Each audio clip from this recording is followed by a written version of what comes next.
और आगे सुनिए, भगवान न्याय करता है। अजी न्याय भी करता है। हाँ, अरे संसार बनाता, छुट्टी करता है बस? नहीं नहीं जी, न्याय भी करेंगे हम।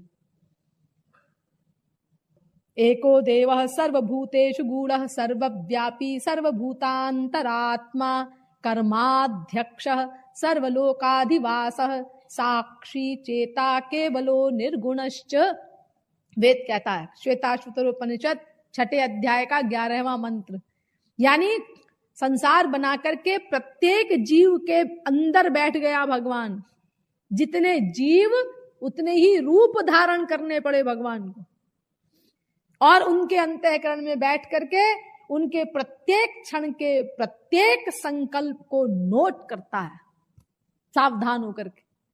द्वा सुपर्णा सयुजा सखाया समानम वृक्षम परिखस्व जाते तयोरन्यः पिप्पलम स्वाद्वत्य नश्नन्न्यो अभिचाकशीति। श्वेताश्वतरोपनिषद 4 अध्याय का 6वां मंत्र। समाने वृक्षे पुरुखो निमग्नो निशया शोचति मुह्यमानः जुष्टम यदा पश्यत्यन्यमीशमस्य महिमानमिति वीत शोकः। श्वेताश्वतरोपनिषद 4 अध्याय का 7वां मंत्र। यानी हमारे अंतःकरण में बैठा हुआ भगवान हमारे प्रत्येक क्षण के प्रत्येक संकल्प को नोट करता है, और जैसा हमारा संकल्प होता है, हमारा कर्म होता है मानसिक, उसके अनुसार भगवान फल दे देता है, न्याय करता है। अपनी ओर से ना कोई प्लस करता है ना माइनस करता है, उसी को न्याय कहते हैं। और अगर अपनी ओर से कुछ प्लस माइनस कर दे तो पक्षपात हो जाएगा। तो भगवान न्याय करता है। समोहम सर्वभूतेषु न मे द्वेष्योस्ति न प्रियः।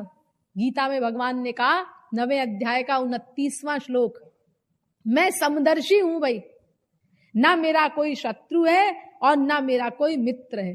हाँ भाई ठीक है, तभी तो आप न्याय करते हैं।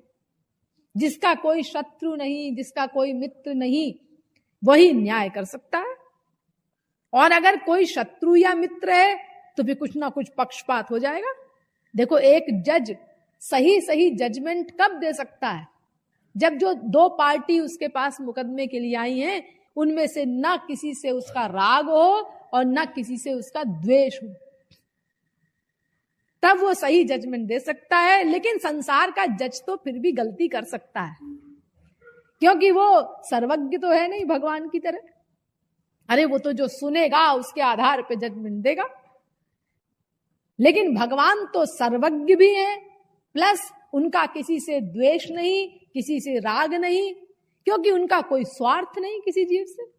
जब किसी से उनका कोई स्वार्थ नहीं तो फिर स्वार्थ की पूर्ति जिससे हो उससे हमारा राग हो जाता है। इसीलिए भगवान का किसी से राग होने का प्रश्न ही नहीं। और जिससे स्वार्थ की हानि होती है उससे हमारा द्वेष हो जाता है। तो भगवान का जब कोई स्वार्थ ही नहीं तो स्वार्थ की हानि होने का भी प्रश्न नहीं, इसीलिए भगवान का किसी से द्वेष भी नहीं होगा, ये भी ठीक। तो इसीलिए भगवान ने कहा समोहम सर्वभूतेषु न मे द्वेष्योस्ति न प्रियः। मैं समदर्शी हूं अर्जुन, न्यायी हूं। लेकिन इसी की दूसरी पंक्ति में, अब सुनिए इसी श्लोक की दूसरी पंक्ति, ये 9वें अध्याय का 29वां श्लोक जो मैंने आपको बताया। ये भजन्ति तु माम भक्त्या मयिते तेषु चाप्यहम्। लेकिन जो मेरी भक्ति करते हैं उनके लिए मैं बहुत गपड़ सपड़ करता हूं, उनके लिए मैं हजारों रियायतें करता हूं। ये देखो आ गया कृपाकर्ता का स्वरूप।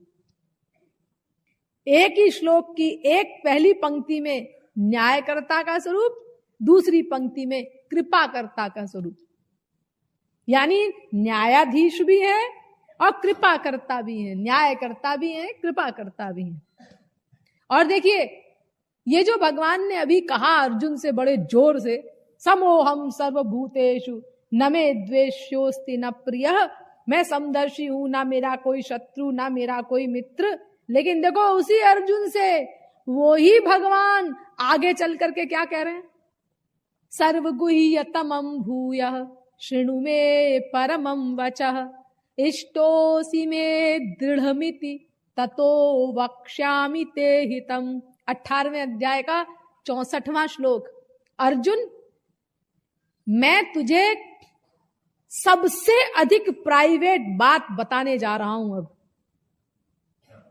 ये सबसे अधिक प्राइवेट बात हर एक को नहीं बताई जाती है अर्जुन, तो मुझे क्यों बता रहे हैं आप? इष्टोसी में दृढ़मिति, अर्जुन तू मुझे बहुत प्रिय है। अरे अभी तो आप कह रहे थे कि मुझे कोई प्रिय नहीं है, मैं समदर्शी हूं। न मे द्वेषोस्ति न प्रिय। हाँ वो भी ठीक है अर्जुन, लेकिन ये भी ठीक है कि इष्टोसी में दृढ़मिति, तू मुझे बहुत प्रिय है। ये देखो विरोधाभास हो गया ना। और जो मेरे प्रिय का विरोध करता है वो मेरा दुश्मन है। लो दुश्मन भी हो गए आपके। हाँ, और अभी कह रहे थे ना मेरा कोई दुश्मन ना मेरा कोई प्रिय। तो देखिए, भगवान अकर्ता नंबर 1, भगवान सृष्टिकर्ता नंबर 2, भगवान न्यायकर्ता नंबर 3, भगवान कृपा करता नंबर 4। चार विरोधाभास एक ही पॉइंट में।